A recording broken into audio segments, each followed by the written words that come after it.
마테오가 전한 거룩한 복음입니다. 주님 영광 받으소서.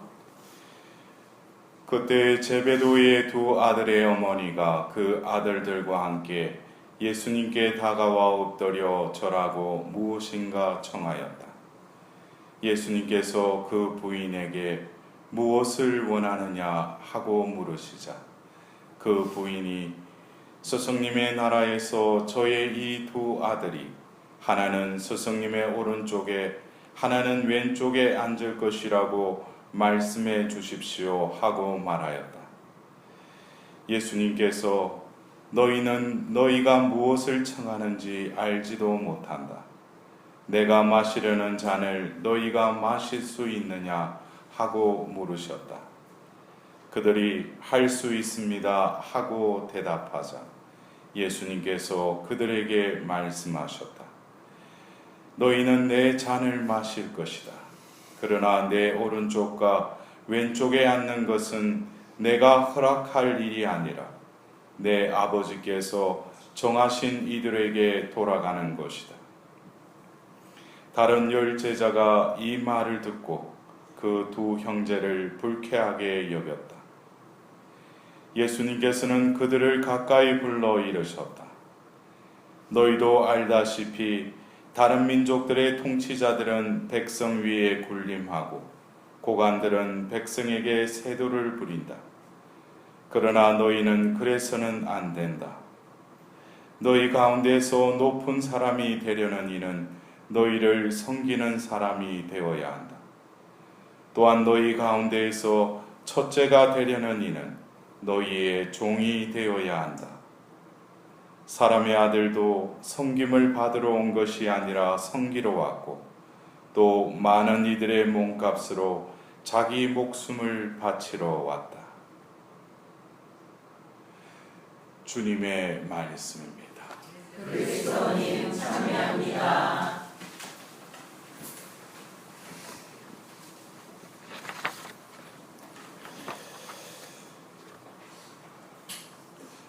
오늘 이 복음을 이렇게 묵상하면서 우리 그리스도 교회에 있어서 첫 번째 순교를 우리 오늘 기리는 이 야고보 사도가 첫 그 순교의 월계관을 썼는데 그때 당시에 이 오늘 그 복음에 등장하는 이 요한과 야고보의 어머니가 살아 있었을까? 만일에 살아있었다면은 그때 분명히 예수님한테 청탁 비스무리하게 했는데 그렇게 너희도 내 잔을 마실 것이다 했는데 결국 또 형이 먼저 이렇게 죽어버린 거예요. 그 소식을 들었을 때 그 엄마가 그 어머니가 마음이 어땠을까? 아이고 예수라는 사람을 따르더니 우리 아들 하나 조졌다고 이렇게 생각했겠는가? 여러분 문득 제가 엉뚱한 생각인데 오늘 이 복음에 등장하는 이 그 어머니가 지금 보면 너희는 너희가 무엇을 청하는지 알지도 못한다고 그랬어요. 우리가 어떤 때는 예수님께 뭘 청하는데 어떤 경우에는 예수님 들을 때 너가 청하는 걸 너도 모른다는 거예요. 우리가 오늘 일독서에 이 7거룩에 담긴 보물이라는 제목으로 해서 바오로 사도의 이 말씀을 듣노라면 여러분들 안 그래요? 나라는 존재가 얼마나 위대한 존재라는 것을 과연 이 말씀을 들으면서 얼마나 공감하고 있는지, 내가 거울로 보는 내 형태, 또 내 어떤 내가 바라보는 나의 어떤 자질, 여러 가지 어떤 그걸 보고 나를 이렇게 판단하는데 바오로 사도의 이 말씀을 우리가 곰곰이 생각해 보면은 어떻게 보면은 우리는 우리 자신을 진정으로 하나님께서 부여해 주시고 하나님께서 베풀어 주신 그 은총에 그것을 발휘하면서 산다면은 우리 삶이, 우리 존재가 완전히 다른 존재로 살아갈 수 있는데도 우리는 급급해서 살아간다는 거예요. 오늘 분명히 바오로 사도는 우리의 어떤 존재를 질그릇에 비유를 하죠. 질그릇 하면 아주 부서지기 쉬운 연약한 어떤 재질의 어떤 그 그릇이잖아요. 그러나 그 안에 엄청난 힘이 있다는 거예요. 엄청난 힘. 여러분들, 나라는 존재 안에 엄청난 힘이 있다는 거예요. 그리고 그 엄청난 힘을 또 바오로 사도는 어떻게 말을 해요? 예수님의 생명이라고 말하고 있어요. 예수님의 생명. 여러분들, 나의 이 없어질 어느 수명이 닿으면 없어질 이 생명을 여러분들 이 생명으로 생각하십니까? 그거를 히라브로 하면 사륵스라고 하는 어떤 언젠가는 요한한 생명, 그러나 우리에게는 불멸의 생명을 또 주셨죠. 그것을 다른 말로 하면 영원한 생명이에요.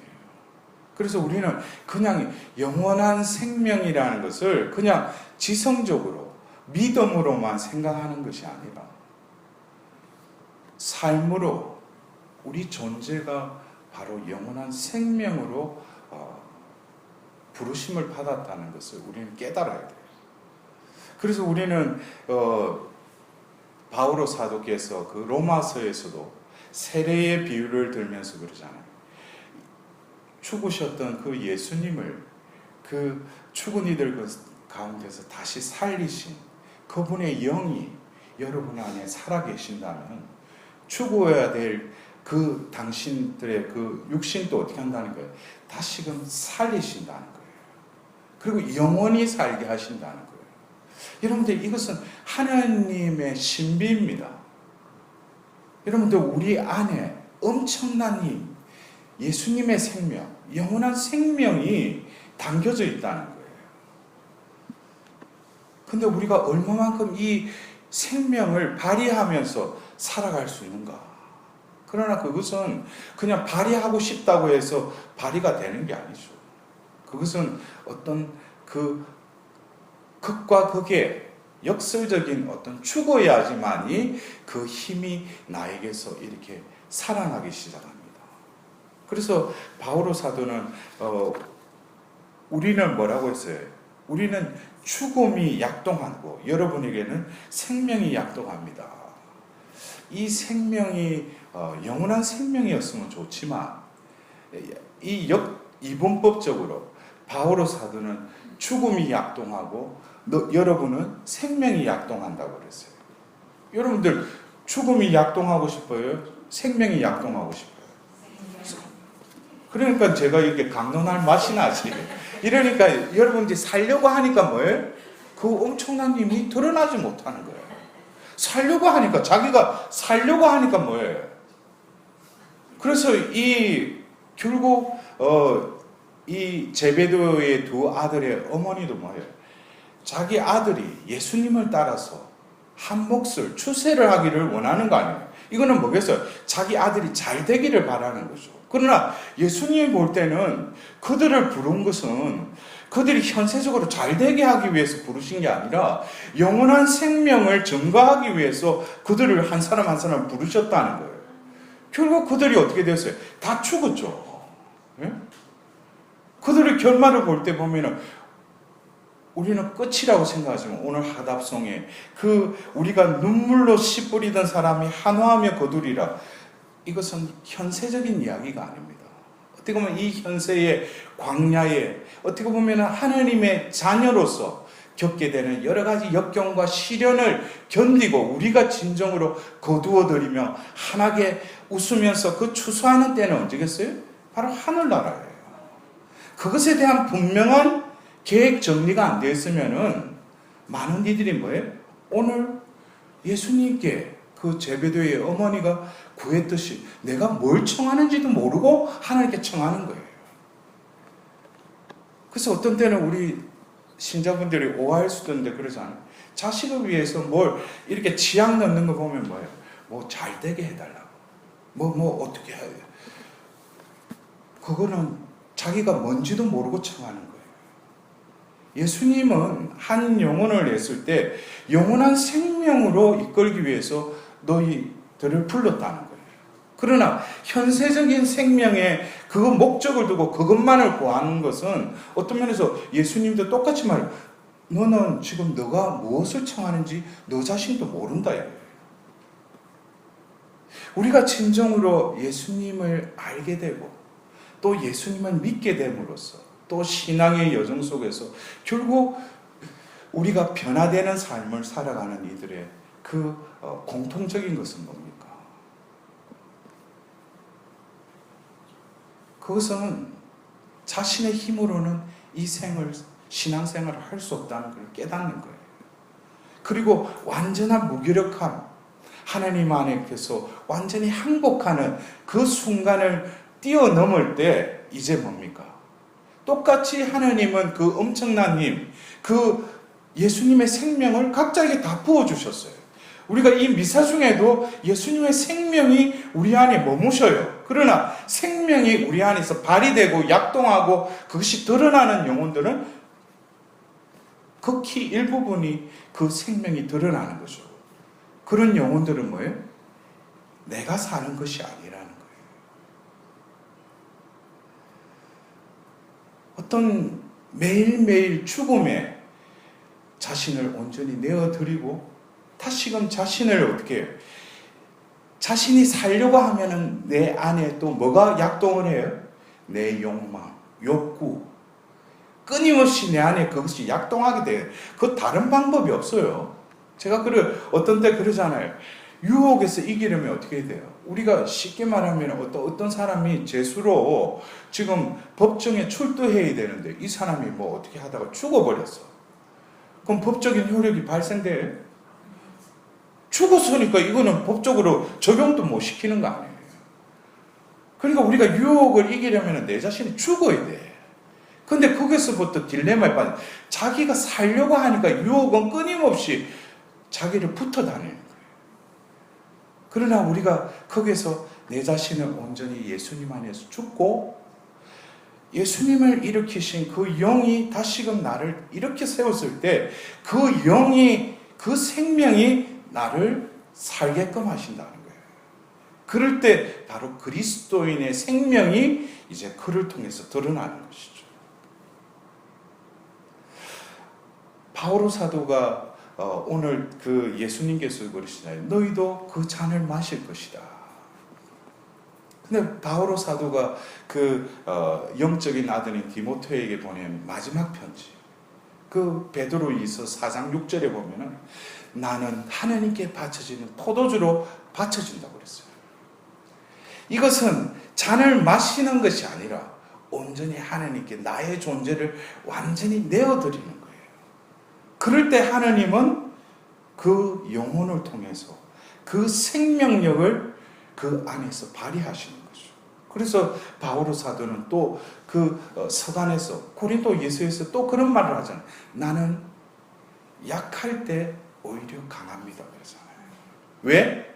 내가 약할 때 그리스도의 권능이 드러나기 때문이라는 거예요. 이 원리를 깨달으면은 끊임없이 우리는 이 시소 같은 나를 죽이고 다시금 내가 죽는 것이 아니라 바로 원래의 나에게 부어주신 그 생명이 내 안에서 살기 위해서는 내 자기를 버리고 죽이고 비우고 뭐예요? 그 생명이 내 안에서 약동할 수 있도록 그러한 삶의 리듬을 이렇게 우리가 익히면은 바로 신앙생활 하는데 잘하려고 하는 것이 아니라 비우려고 하는 것이고 자기가 살려고 하기보다는 죽으려고 하시는 것이고 자기를 채우려고 하기보다는 비우는 삶으로 어떤 지혜로운 삶이 시작된다는 거예요.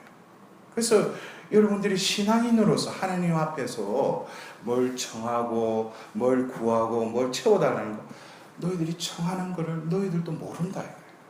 진정으로 하나님만이 우리에게 주실 수 있는 것은 여러분들 우리가 안 그래요. 어디 다른 종교 불상 앞에 가서 뭐 마음의 또에게 아니면은 뭐 어디 이상한 그 신상 앞에 해도 채워주기도 하고 뭐 청한 거 구해주기도 해요. 그러나 하나님만이 주실 수 있는 것은 뭐예요? 영원한 생명이에요. 우리가 하나님께 청해야 될 것은 영원한 것을 청해야 돼요. 그럴 때 하나님이 뭐예요? 먼저 하나님 나라 그 의로움을 구하고 그것을 질서 지은 자들에게는 뭡니까? 나머지 것은 어떻게 된다고 했어요? 더불어 받게 될 것이다 그랬어요. 이러한 원칙을 우리가 분명히 질서 지어지면 아마 오늘 제가 서두에 말씀드렸듯이 만일에 이 제베드의 어머니가 그 큰아들의 순교 소식을 듣고 하나님께 눈물을 흘리며 감사의 기도를 드리셨을 수도 있다는 거예요. 왜? 그도 바로 예수님을 만났다는 거예요. 그러나 우리에게 볼 때는 제베드의 어머니의 일면만 나오지만 그 아들의 어머니는 또 위대한 어머니잖아요. 그 어머니의 그 자식이잖아요. 한 아들은 어떻게 보면 그리스도교의 순교의 첫 월계관을 썼고 또 한 아들은 뭐예요? 예수님의 생애와 어떤 그 교회의 전반적인 또 교회가 나아가야 될 묵시록까지 적게 하는 그 영예를 맡기셨잖아요. 그렇다면은 우리가 볼 때 이 복음으로서 이 어머니의 그 성덕과 신앙은 거기서 멈추는 것이 아니라 그 아들이 순교를 당하고 그 또 작은 아들이 예수님을 전가하는 그 삶 속에서 그 어머니 역시 자신을 온전히 하나님께 봉헌해 드리는 그 아들이 순교했다면 자신도 뭐예요? 또 다른 순교를 한 것이죠. 우리도 오늘 이 미사 중에 어머니들이 많은데 진정으로 예수님께서 너희가 처하는 것을 너희도 모른다 이런 말을 듣고 싶었어요? 그런 말을 듣지 말아야죠. 이제 분명히 내가 뭐예요? 어머니가 먼저 깨어나면 자식들도 뭐예요? 바로 어머니를 통해서 그 복이 흘러간다는 거예요. 엄마가 막혀 있는데 어떻게 자식한테 복이 내려가겠어? 기도 많이 하는 거하고 그 복의 통로는 틀린 거예요. 내가 복의 통로가 돼야지. 내가 먼저 죽어야지. 비워야죠. 어떻게 보면 오늘 야고보 사도 축일에 왜 그 어머니 이야기를 하는지 모르겠어요. 예, 그래서 우리가 다시금 오늘 우리에게 주어진 우리의 존재됨, 여러분들 다시금 오늘 이 남은 시간에 자신의 존재, 자신의 눈, 자신의 식견으로 자기를 너무 가소평가하지 마셔요. 자기에게 엄청난 힘, 예수님의 생명이 내재되어 있다는 거예요. 어느 집에 제가 가정 방문을 갔어요. 한 뼘 내면 살아가자. 이게 그 집 가훈이에요. 근데 제가 그거 볼 때 어디 조폭 집안도 아니고 왜 그런 가훈을. 근데 그 형제님이 그랬어요. 신부님, 제가 세례를 받고 보니까 저를 다시 살려주셨는데 이제는 내가 과거의 삶이 아니라 한뼘나게 예수님의 제자로서 살아가야 되지 않겠습니까? 그래서 우리 자식들도 저 가훈을 보고 우리가 이 생에는 이제 세례를 통해서 하나님 자녀가 됐으니까 우리가 한뼘나게 살다가 죽자고. 그래서 좀 우리 가훈으로 세웠다고 그랬어요. 여러분들 어쩌면 믿음이 있다고 하면서도 세상 사람보다도 더 주눅들고 더 의기소침하고 그렇게 살 것이 아니라 결국 그렇게 살아가는 순간 뭐예요? 옛 자아가 주인 행세하면서 살아가니까 세상 사람들처럼 살아가는 거예요. 우리는 새로 거듭 태어났죠. 우리는 진정으로 새 생명을 누리면서 예수님의 생명이 나의 존재를 진정으로 하나님 자녀답게 살 수 있도록. 그래서 오늘 우리도 다시금 이 첫 교회에 순교의 꽃을 피웠던 그 야고보 사도와 같이 오늘 내가 사는 것이 아니라 내가 예수님 안에 온전히 죽고 다시금 예수님의 생명이 나의 존재를 살게 하실 수 있도록 오늘 야고보 사도의 그 추기를 통해서 그 사도의 전구로 우리도 사도의 삶을 살아갈 수 있도록 하나님께 은총을 구하도록 합시다.